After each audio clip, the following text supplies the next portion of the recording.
there are a lot of silly superstitions in these modern times that did not exist with our northern pagan ancestors. I was talking with an Irish friend of mine the other day, and we got discussing some of these superstitions. The number 13, how Christian buildings do not put a 13th floor. Well, they have a physical 13th floor, but their numbering jumps from 12 to 14, and they skip that number 13 as if that somehow makes it not be number 13. Friday the 13th, that silly superstition of bad luck. These were all created by those religious cults of Abraham. Why do Catholics eat fish on Friday? There's for the Catholic Halloween, you have black cats being unlucky. These were all created by the religious cults of Abraham. They were not in existence with our northern pagan ancestors. And I posed a challenge about many months ago to that friend and to a pastor, a Christian pastor that falls more along the lines of the Southern Baptist teaching. And I said, point one time in the Bible where when that invented God of the Bible goes on a temper tantrum spree of destruction, that it is not attacking Mother Goddess, her belongings, or her following, her people. They have yet to provide me that one instance, because they won't. They won't. Every single time it is against the Mother Goddess. Now, the luck is another superstition. Luck of the Irish. Our ancestors, our pagan ancestors, did not believe in luck with this aspect of chance and random occurrences. And when I told this to my friend in our discussion, he had a hard time grasping it. Our concept, the word luck, the word luck, etymologically, it means happiness. It means good fortune. Now, that good fortune isn't by random chances and occurrences. It is, it is the rune Perth or Pertho. Now, this rune has been said to mean chance. It has been applied, and rightfully so, to the Norns and rebirth. So I'm going to take some time and I'm going to discuss all of these different elements here with this rune Pertho, because this is a very important rune, especially with the beginning of the Northern Pagan year rapidly approaching. Our Northern Pagan year begins in spring, Vår, the förår, the beginning of the year. Luck, in Old Norse, lucka, in Swedish, lycklig. It means happy. It means happy. So there is no random chance to that. What you put into your cauldron, which some people call it a dice cup because they go off of that random chance of rolling the dice, and then that creates your luck by randomness. Wrong. It's what you put into your cauldron that makes you happy or not happy. So luck is something you create, and that is exactly, in a nutshell, that is exactly what our ancestors believed, that you control your own luck. You are in control of your fate. Now, this is where Shakespeare has really done quite a bit of damage to who the Norns are, what the Norns are. He painted them as ugly hags, verbally painted them as ugly hags stirring a cauldron and deciding people's fate. And none of that, and they were called the Wyrd sisters, these ugly modern depictions of witch-like hags were called the Wyrd sisters. That is such a distortion of who they were. They're not called the Wyrd sisters. It is, the name is the Wyrth sisters. It is W-Y-R and then the Thurazaz, the thorn symbol. So it's the Wyrth sisters. Now see that Thurazaz symbol, that would be the rune of Thor. That became the aspirated D, or the D with the line through it. And so then that mispronunciation of the Y soon became, it went from Wyrth to Wyrð to Wyrd by Shakespeare. So these Wyrth sisters, they were the ones that in our lore that were not deciders or controllers of Wyrth. It's the breakdown of who they were. So let's quickly break down the Wyrth sisters' names.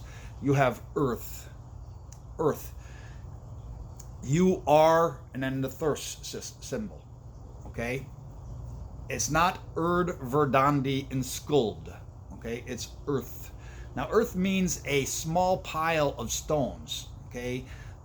From that, we get the saying, a chip off the old block. Now, this small pile of stones is said to, it's a shaving off of a larger mound or a cairn, a larger mountain. So this small pile of stones, Earth, is the young. It's the chip off the old block.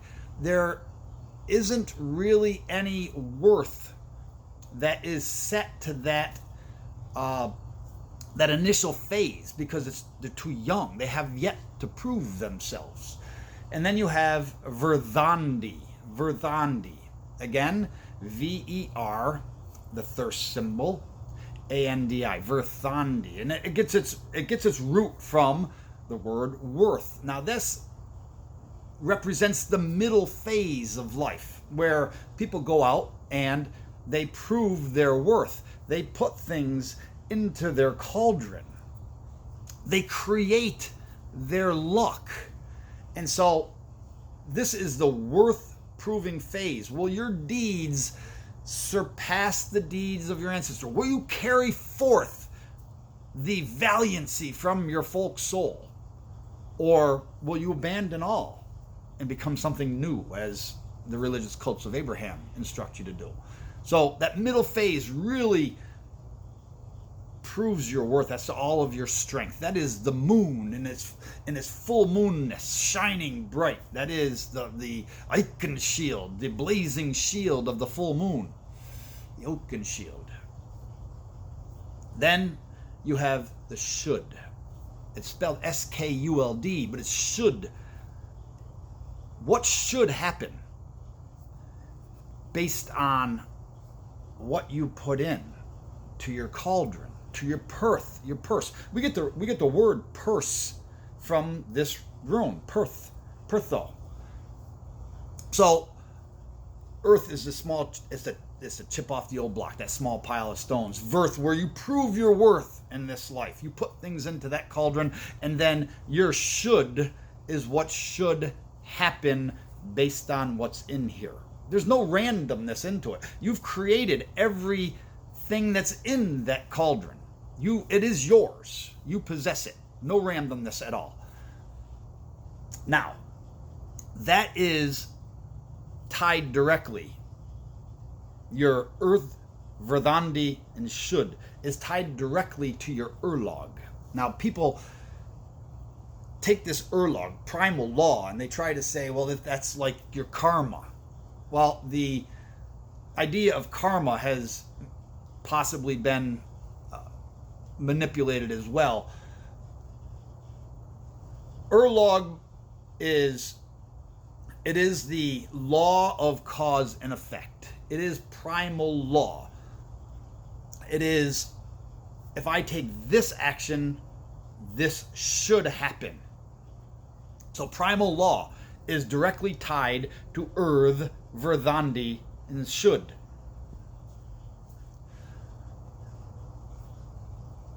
Saying this means luck by random chance and occurrence is absolutely wrong.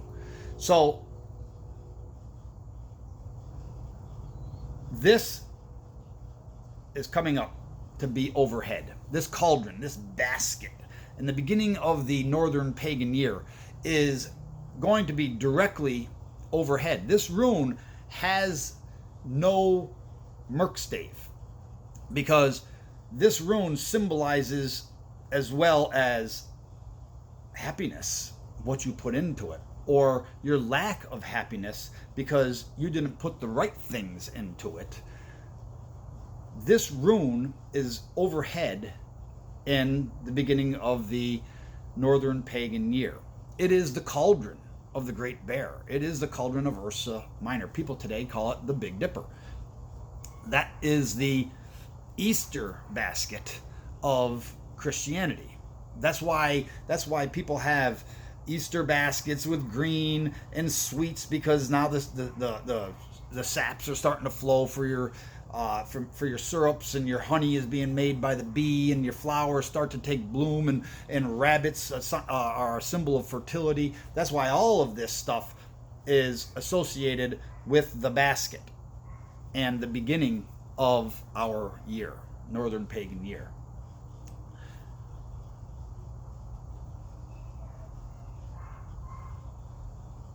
The rebirth of the valiant ancestor, the rebirth of the folk soul, is what the cauldron overhead means, following the cycles of the bear.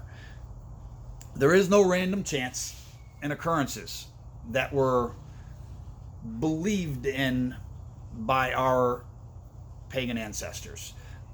You want to be happy? Then create your own luck. During your Wyrth phase of life, you put things into that cauldron that you will draw upon later, and you create your happiness. Now, society, especially modern society, can really make things more difficult to put the right things into your basket.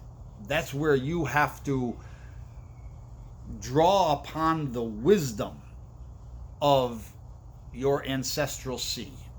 Draw upon the wisdom of Mimir's well and your pagan ancestors. That's what Havamal means. It means the words from heaven, the words from your ancestral sea. And there's a river from that ancestral sea that flows to you.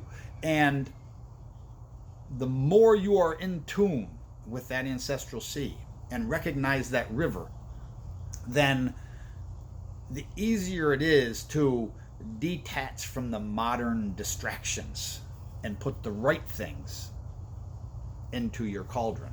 Now, someone could say, well, what about diseases and things like that? I'm unlucky because I had this disease, or I'm unlucky because of this. Well, a lot of the diseases that are here today were not here then. So then we have to ask ourselves, not only on a personal level, but on a national and, or even local government, but on a national level, what have we put into that cauldron that is now able to influence our happiness? See, we've done that. That's not external sources. We've allowed things to develop and transpire that's now in our national cauldron. It's in the cauldron that, in order to create that lykkelig, that happiness, that good fortune that we long for, that should happen for us, then we got to start taking things out of that cauldron that were put in there before by the religious cults of Abraham. Because these things, what we have now, has been ushered in by those religious cults. This is not something that just developed. The world we live in, with all of the modern problems and diseases and pollutions of nature, destruction of nature, was ushered in by those religious cults of Abraham, who keep mankind in an unworthy, subservient, subjugated mindset. And that is no luck. That is something in the cauldron which should be actively pulled from that cauldron to create your own happiness, to create your own luck. And that is the meaning of Perth, and the cauldron that has no randomness to it and no merkstave. Tils nästa gång. Good health, sir.